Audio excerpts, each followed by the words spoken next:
பேசியவர் எல்லாமே வந்து அன்புமணி ராமதாஸை ஆமா இல்ல அவரும் அன்புமணி ராமதாஸ்ன்னு சொன்னாரு. யாரு அன்புமணி அவர்களே நான் அன்புமணி ராமதாஸ் சொன்னாரு. நான் அன்புமணின்னு தான் சொல்லுவேன். ஏன்னா அவர் எனக்கு புள்ளியலனதுக்கு அப்புறம் ரெண்டு அவர் வந்து என்ன பேசுறாருன்னா, இப்போ இவர்கள் சகோதரி சொன்னது போல திராவிட முன்னேற்ற கழகத்தை வீழ்த்துவோம், திராவிட முன்னேற்ற கழக தலைவர் பொய் சொல்கிறார், அதாவது பொய் சொல்கிறார், என்ன பொய் சொல்கிறார்னு சொல்ல மாட்டாரு, அப்ப பொய் சொல்கிறார் அப்படின்னு சொல்லிட்டு போயிடுவார். இந்த திராவிட முன்னேற்ற கழகம் ஒண்ணுமே செய்யல.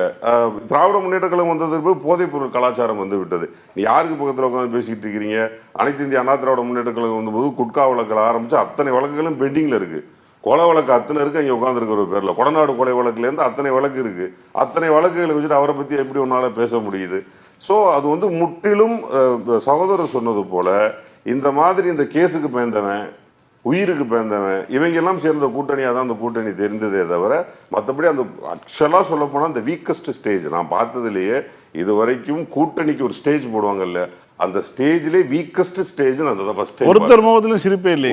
இல்லை பார்க்குறவன் முகத்தில் சிரிப்பே இல்லை. அவன் சிரிக்கிறான் சிரிக்காம போகிறான், அவனை பற்றி நமக்கு பிரச்சனை இல்லை. பார்க்குறவன் சிரிச்சு சந்தோஷமா இருக்கணுமா இல்லையா?